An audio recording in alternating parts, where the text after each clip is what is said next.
Hi guys, welcome back to my channel. My name is Nicole. Welcome if you're new here. Today I wanted to chat a bit about what we are going to talk about today, which is the unknown facts about the Titanic. So let's get right into it. We are going to start off with number 1. Actress Dorothy Gibson, who was aboard the Titanic and survived, starred in a film called Saved from the Titanic, which was released just 1 month after the ship sank. Okay, guys, I want to talk about the number one is the Dorothy Gibson story. So she was another survivor of the Titanic, and her story is epic. Her iconic, like what she went through, so much trauma. So it was really sad, but she went through a lot throughout her lifetime. So let's get right into it. My breath, oh my gosh. Okay, so her name is Dorothy Gibson. Before her father died, she was 3 years old, and her mother remarried. She was born in New Jersey on May 17th, 1889. Born between 1906 and 1911, she appeared on stage as a singer and dancer in a number of theaters and vaudeville productions. In the 1909, she began modeling for Harrison Fisher, a famous commercial artist. Dorothy soon became Fisher's favorite muse, and her image was seen regularly on postcards, merchandising products, and even on the covers of magazines like Cosmopolitan during this time. Dorothy met and married a pharmacist named George Henry Badier Jr., but the couple soon separated and were divorced by 1913. As early as 1911, Dorothy began appearing in movies, starting out as an extra, but soon taking the lead roles in a series of films by Eclair Studios. Praised for her natural acting style and comedic flair, she was a huge hit and arguably the first actress to be promoted as a star in her own right. So surviving the sinking Titanic on March 17th, 1912, starring in a string of movies, Dorothy and her mother Pauline took a trip to Europe. But after a few weeks, Dorothy was called back to the States by the studio to start working on a series of films. Dorothy and her mother were in Paris when they booked their tickets on the maiden voyage of the Titanic and boarded at Cherbourg on 10th of April. On the night the ship sank, Dorothy had spent a pleasant Sunday evening with bridge with a couple of friendly New York bankers. Despite the request of the stewards for them to finish, they carried on with their game, and it was not until 11:40 p.m. that Dorothy returned to the stateroom, and she shared with her mother. It was at that point that she felt a long-drawn, sickening crunch, and while not exactly alarmed, she decided to investigate. Quickly noticing that the deck was lopsided, she rushed back to get her mom, and the pair returned to the boat deck. Dorothy and her mother escaped the ship onto the lifeboat.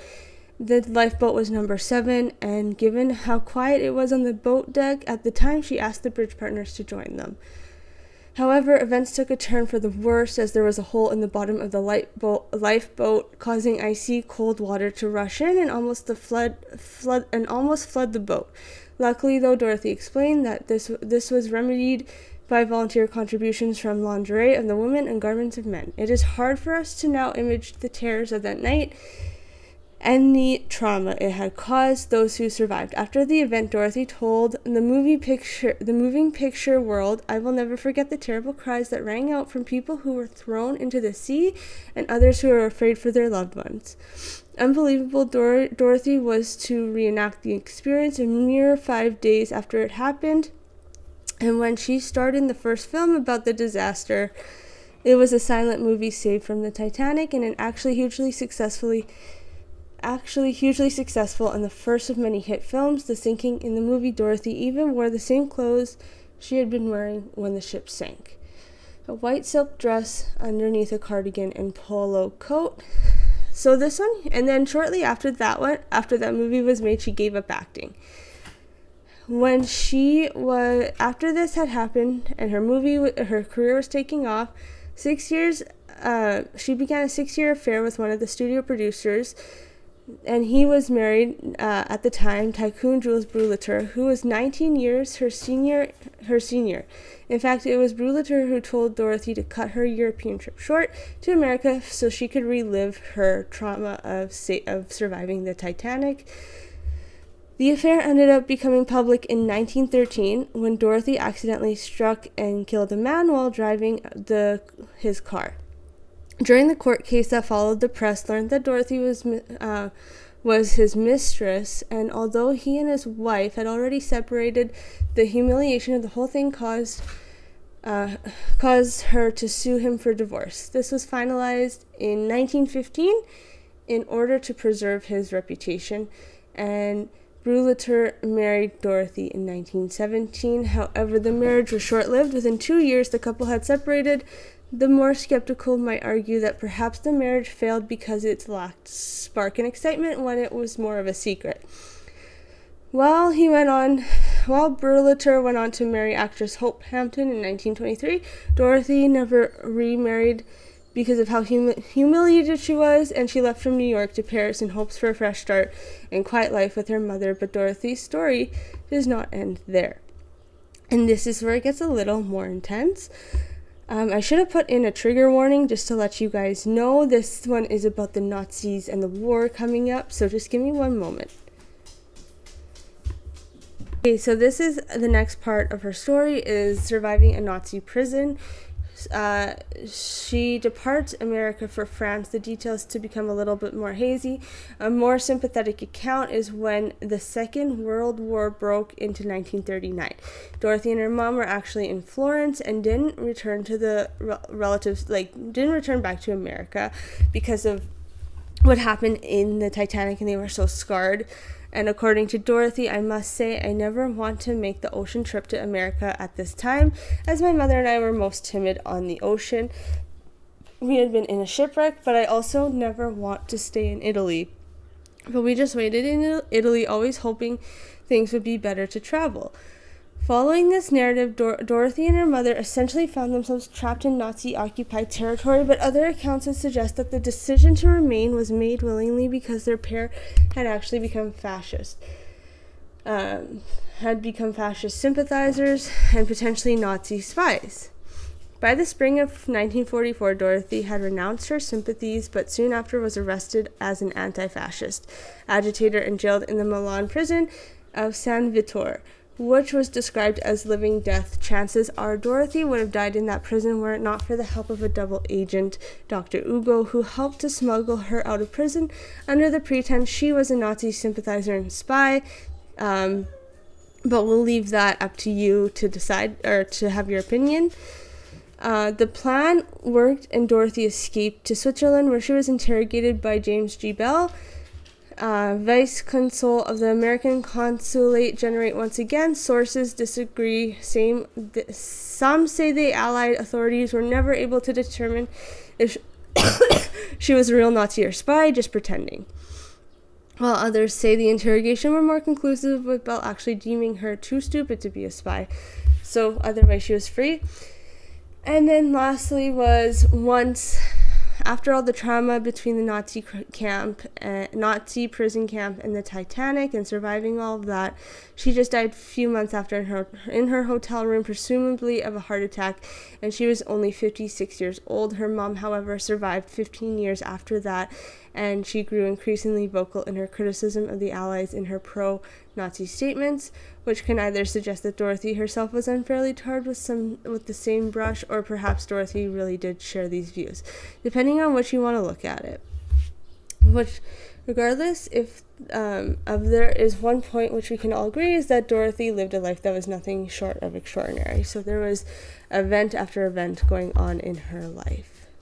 Guys, number 2 is another survivor, Lawrence Beesley. He tried to crash the filming of the 1958 film A Night to Remember because he wanted to symbolically go down with the ship. And he was born in Workisware, Derbyshire, in December 31st, 1877, the son of Henry Beesley, bank manager, and his wife Anna Maria. He was married in 1901 to Gertrude Sissy Macbeth. As son, Alec Macbeth Beesley was born to the couple on 15th of October 1903. Beesley was educated first at Derby School, where he took a scholarship, and afterwards at Caius College, Cambridge. He was a scholar and prizeman. In 1903, he took a first class in the National Science Tripos.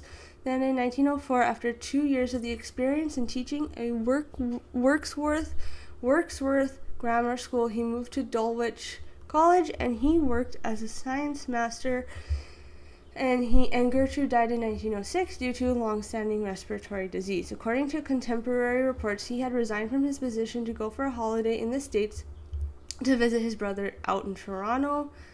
Beasley had been in cabin D56 reading. When the collision occurred, he only noticed a slight heave of the engines, and the regular dancing movement on his mattress seemed to stop. Beasley stopped a steward to ask what had happened, but was advised that it was nothing. He went up to a deck while the boats were being loaded, but then decided to return to his cabin. As he did so, he noticed a strange sensation as he descended the stairs. The stairs seemed to be level, but his feet did not fall quite where they should.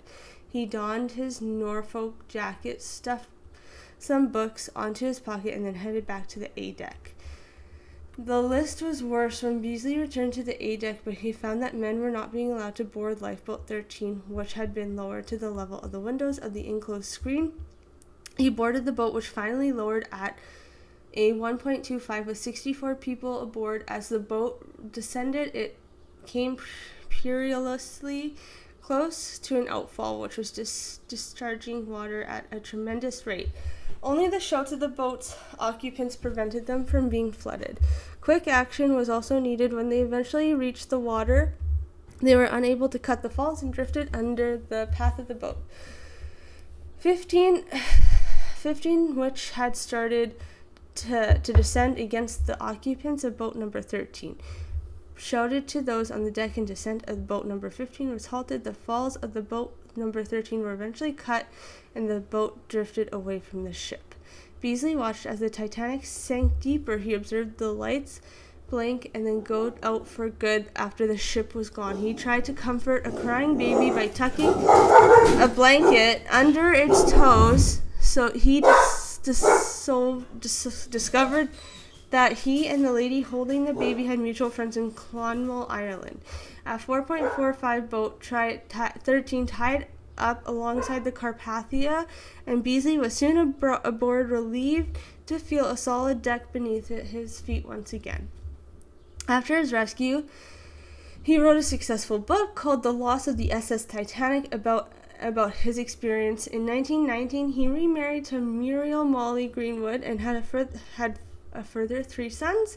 He later became headmaster of Normandale Preparatory School in Bexville. Lawrence Beasley, attending the film of A Night to Remember, and famously attempted to remain on the ship as the sinking scenes were filmed. He had passed away in 1967 on February 14th at the age of 89. So he had a pretty good life, a pretty long life afterwards. So that's pretty cool to hear. But yeah, that's the story of Lawrence Beasley. This one's not as long at all. This one is the 700 third class passengers. They had to share 2 bathtubs. Even though, by all accounts, the third class accommodations on Titanic were much better than those on the average ship, they were pretty rough. The total number of third class passengers ranged from 700 to 1,000, and they only had 2 bathtubs. That is, according to ABC News, that is quite not long enough enough for 700 to 1,000 people on board. That is crazy. And I believe the picture you see here is what some of the rooms would have looked like. Anyways, let's move on to number 4. Okay, number 4 is the musicians. So one of the ship's musicians wasn't officially declared unalive till year 2000. That is Roger Bricoux, was the Titanic's cello player and just 21 years old when he perished during the ship's sinking. But he wasn't officially declared unalive until 2000, though all of the musicians had passed away on April 15th, 1912. The French army even called him a deserter when he failed to show up to serve in World War I. The Association Française du Titanic worked to clear his name and officially put him to rest, but it didn't succeed until 88 years after the Titanic had sank. That's sad. However, the mystery has been unsolved, thankfully, and rest in peace to those who did not survive or the ones who had survived, because I feel like there's no more that are surviving to this day. Anyways, let's move on to number 5. So number 5 here is The Titanic was plagued by tragedy from the start. 8 people had passed away during the ship's construction. 8 men passed away during the construction of the ship, but only 5 of their names are known as Samuel Scott, John Kelly, William Clark, James Dobin, and Robert Murphy. A plague memorializing 8 men in the Belfast was unveiled in 2012. So it'd be nice to know how that, well, wouldn't be nice. It's not nice, but it would be interesting to know what had happened and how they had passed away during the construction. I know there's obviously back then there was like no labor laws, human rights, or any of that put in place, so that nothing was really safe, especially that kind of construction. But yeah, so that's what happened with number 5, and let's move on to number 6. Number 6, of all of 1,500 plus who perished, only 300 bodies were recovered. One was called the Unknown Child and wasn't identified till almost 100 years later. So this one here, I just didn't want to put a baby's face on it and stuff like that because they are a toddler. However, so this baby who had passed away when the Titanic sank remained a mystery for almost a century, and I believe the name is Sidney Leslie Goodwin, was only 19 months when he boarded the ill-fated luxury liner with his parents and 5 older siblings. So when the Titanic struck an iceberg while on the maiden voyage from Southampton, England to New York, the ship sank. Less than 3 hours later, the entire Goodwin family was among the over 1,500 people who perished in the disaster, and only 337 bodies were recovered, 328 by 3 ships dispatched from Halifax. Goodwin's tiny body was pulled from the frigid waters by the crew of the Mackay Bennett, mostly made up of Newfoundland natives who volunteered for the job. The local historian and author of the Titanic Victims in Halifax Graveyards, Blair Bede, said that they were touched by the sight of the child who was not wearing a life jacket because there would not have been any small enough to fit him. They were moved when they saw this, what would have been looking like just a bundle of clothing floating in the water, and it turned out to be this blonde-haired, blue-eyed boy. Bede told News 95.7's The Rick House Show. Over 200 victims were brought back to Halifax. Some of those were returned back to their communities, but 150 were buried in 3 local cemeteries. Most of the victims, 121, are in the Fairview Lawn Cemetery, including the toddler who identified would not be known for decades. Bede said Goodwin was one six boys of that age group who were lost in the sinking. The Newfoundlanders who attended St. George's Anglican Church on Brunswick Street, they wanted to pay for the funeral. They wanted to pay for the headstone, which they did, and that's the stone marked as the Unknown Child. He had explained. For years, many thought the grave belonged to 2-year-old Gustav Palsson, who was traveling on the Titanic with his mother and 3 siblings. Because buried behind the Unknown Child is the stone of Alma Palsson, and it was listed the names and ages of 4 children who were lost with her in the sinking. One of them was Gustav, who was the right age and blonde hair, blue-eyed, which matched description. In 2001, 3 graves at the cemetery were exhumed, including that of the Unknown Child. The first 2 graves were found to be empty, but researchers were able to recover a small piece of bone and 3 teeth from the child's grave. DNA testing ruled Paulson out and narrowed the field to 2 boys, Goodwin and a 13-month-old Finnish boy named Ian Vijami Penula. Researchers analyzed the teeth and concluded that they likely belonged to a younger child, which led to the Unknown Child being misidentified as Penula. But then they discovered shoes of the Unknown Child that still existed, taken by the policeman who was in the charge of burning the clothing and items of victims to keep them from becoming souvenirs, Bede had said. Clarence Northover couldn't bring himself to destroy the toddler's small pair of brown leather shoes and kept them in his desk drawer at the police station. His grandson later donated them to the Maritime Museum of the Atlantic. It was determined the shoes would have been too big for a 13-month-old, and that prompted another round of DNA testing, which has identified Goodwin as the Unknown Child. His story will be featured on the Smithsonian Channel, The Curious Life and Death, on Monday, September 8th at 10 p.m. So that is like an older article, I'm assuming. However, yeah, that was back in 2020. So it will not be appearing on that show. Disregard what I just said there. That is the story of the unknown child there. This is Malvina Dean, and she was one of the last survivors of the Titanic and was just 9 weeks old when she boarded the Titanic in 1912 with her parents and older brother. She was the youngest passenger aboard. She boarded the Titanic with her mother, her father, and her brother. The ship set sail from Southampton, England on April 10th, 1912, but she wasn't supposed to be on the Titanic at all.